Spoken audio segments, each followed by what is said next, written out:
Good morning. इथे चहा झालेला आहे, इथे नाश्ता पण झालेला आहे आणि देवपूजा झाल्यानंतर म्हटलं संध्याकाळसाठी जरा कारले आपलं मीठ लावून ठेवावं. मग त्याचे सालं काढून मस्त चिप्स केले. चिप्स केल्यावर मीठ लावून झाकून ठेवले संध्याकाळपर्यंत. छान मुरतात आणि छान कडूपाना निघून जातो. मस्त ठेवल्यानंतर मग दही लावायचं होतं. घरात दही नव्हतं, मग थोडं तांब्यामध्ये दही टाकलं आणि छानसं दूध टाकून मिक्स बाजूला करून ठेवलं. आणि त्याच्यानंतर आलं माझं एक छोटंसं पार्सल. ते पापड वगैरे भाजायला वगैरे मी मागवलं होतं. छान आहे होतं माझ्याकडे, पण हलक्यातलं होते, जरा बरं वाटतंय. आणि नंतर आली खिचडी. मंगळवार होता, मला खिचडी करायची होती. मग शेंगदाणे भाजले, थोडे जास्तच करपले.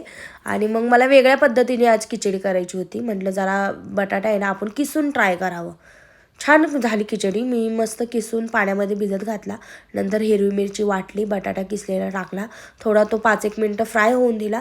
मग आपण मस्त शेंगदाणे, मीठ आणि हे टाकलं. आजचा रात्रीचा स्वयंपाक हा होता. कांदा बटाटा, कारलं, भात, डाळ, चपाती. या जेवायला. बाय.